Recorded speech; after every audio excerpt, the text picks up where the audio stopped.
Hello everybody, welcome back to. कैसे हैं आप लोग? होपफुली आप सब सही होंगे।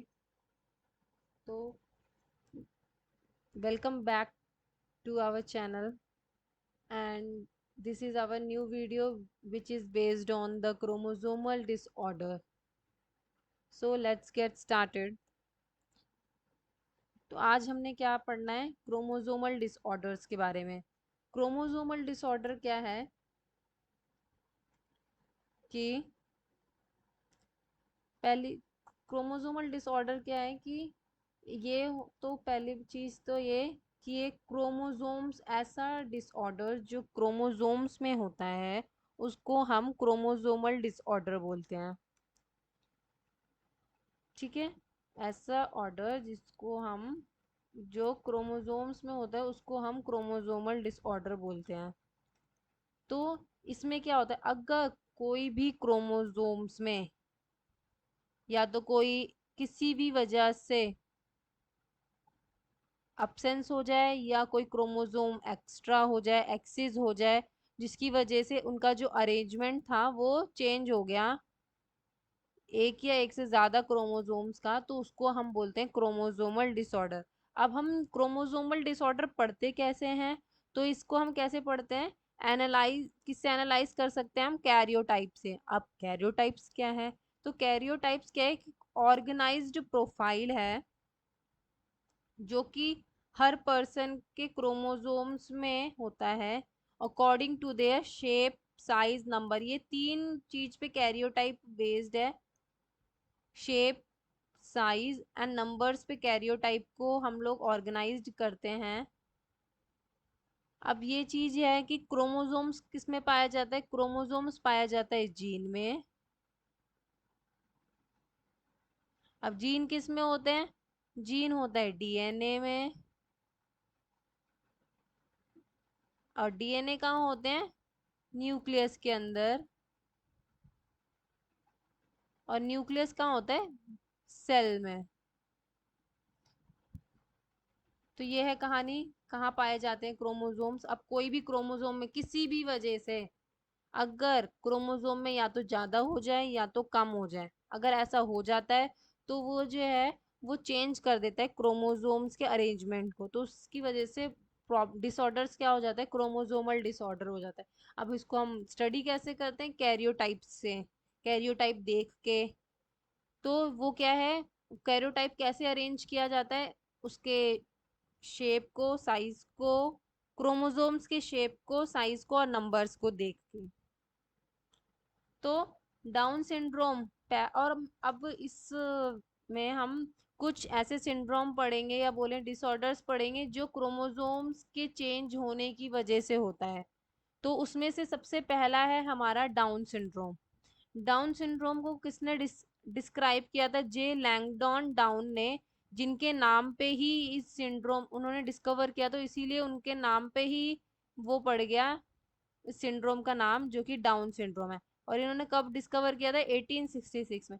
इसमें क्या होता है, इसमें क्रोमोसोम्स की एक कॉपी का ऐड हो जाता है।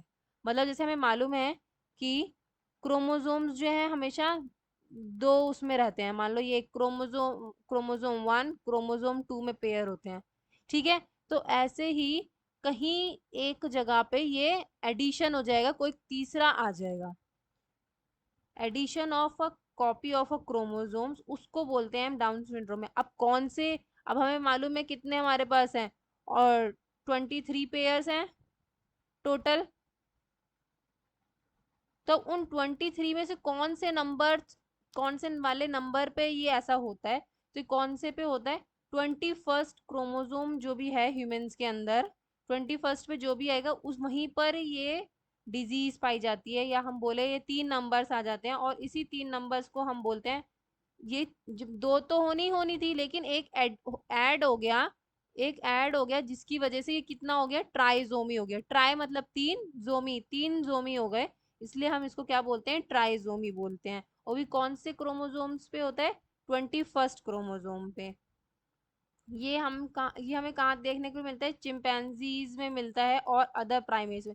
इसमें सिम्टम्स क्या है? ऐसे जो भी लोग होंगे जिनको डाउन सिंड्रोम होगा, वो क्या होंगे, शॉर्ट स्टेचर्ड के होंगे, विथ स्मॉल राउंड, मतलब ज्यादा लंबे नहीं होंगे, स्मॉल राउंडेड हेड होगा उनका, गोल सर होगा, फॉरवर्ड टंग होगी, एंड थोड़ा सा पार्शियली ओपन माउथ होगा। अब पार्शियली ओपन माउथ का देखे तो मैंने फर्स्ट स्लाइड में पिक्चर लगाई हुई है, जिसमें देखो इसके इस बच्चे का माउथ जो है वो ओपन है, तो इसी को है पार्शियली ओपन माउथ। और क्या है कि पाम जो होते हैं वो ब्रॉड होंगे, उनके जो लाइनें होती है पाम के जो भी क्रीज होंगे वो भी थोड़े से ज्यादा ब्रॉड होंगे। इनका डाउन सिंड्रोम वाले लोगों का क्या होगा, स्लो मेंटल होगा, मतलब जितने भी है physical and motor development, mental physical and motor development थोड़ा स्लो होता है। अब हम इस पिक्चर में देखें तो इसमें देखो फर्स्ट में 2 थे 3 थे, ऐसा सब में होता रहा, लेकिन जैसे ही 21 पे आया तो वो क्या हो गया, 3 बन गए। और ऐसा ये हमने ये बनाया हुआ है, ये जिसमें क्रोमोसोम्स को शो किया हुआ है, इनके साइज को लेके कि ये सबसे बड़ा फिर छोटा फिर छोटा फिर छोटा, ऐसे को लेके इसी को कैरियोटाइप बोलते हैं। और यहाँ पर देखें तो हम यहाँ पर 3 हो गया 21st क्रोमोसोम पे, इसलिए इसको ट्राइसोमी बोला जाता है, और एडिशन ऑफ 1 क्रोमोसोम।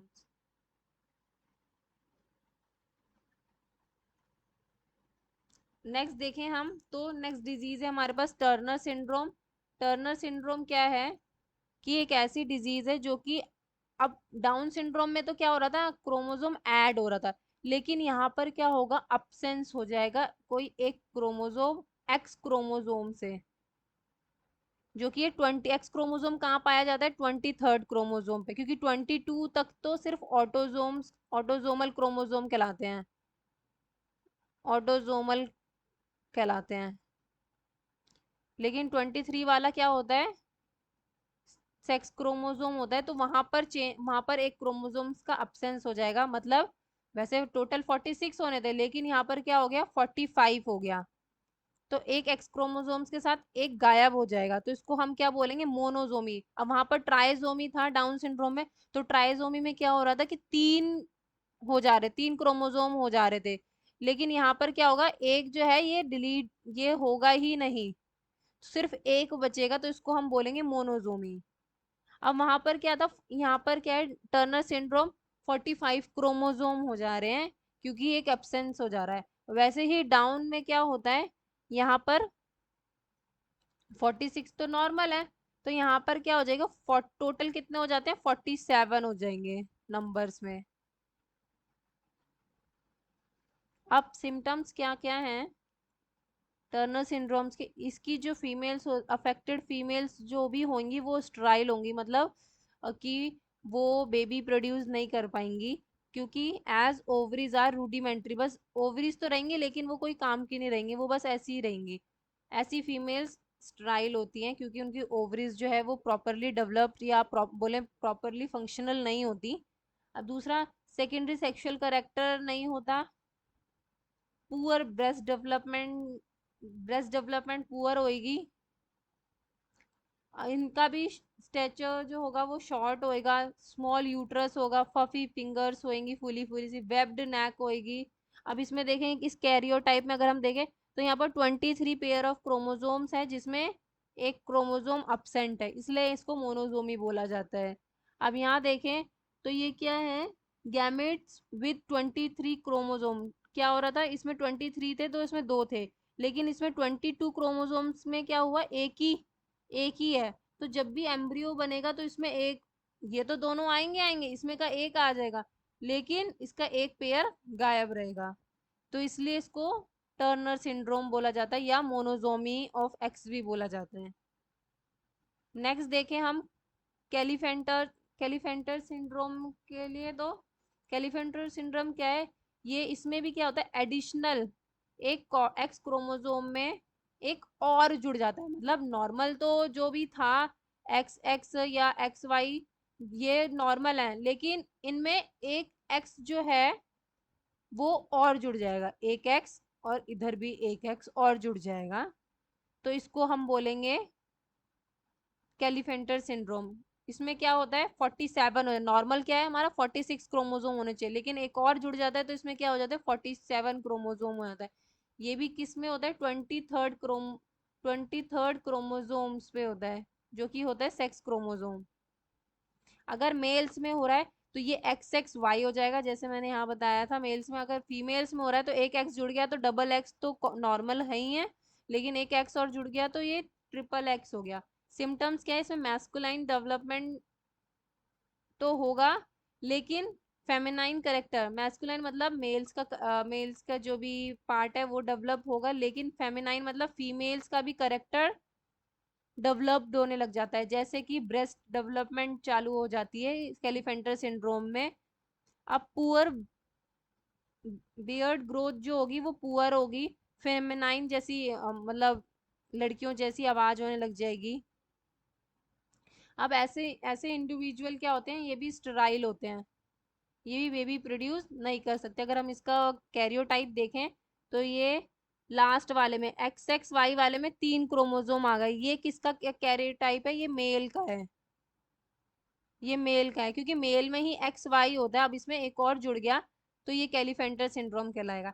तो हमने 3 तरीके की पढ़ी, जिसमें हमने पढ़ा डाउन सिंड्रोम, इसमें एडिशन हो रहा था। टर्नर सिंड्रोम, तीसरा हमने पढ़ा टर्नर सिंड्रोम में क्या हो रहा था, एक डिलीट हो जा रहा था, डिलीट हो रहा था। इसमें क्या हो रहा था, ऐड हो रहा था। कैलिफेंटर सिंड्रोम पढ़ा, इसमें भी क्या हो रहा है, एक ऐड हो रहा है।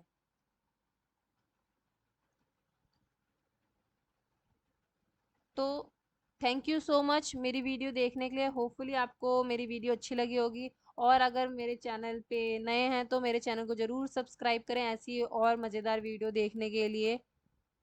और चैनल मेरी वीडियो को ज़रूर लाइक करें, कमेंट करके बताएं कि कैसी लगी। तब तक के लिए thank you so much, bye bye.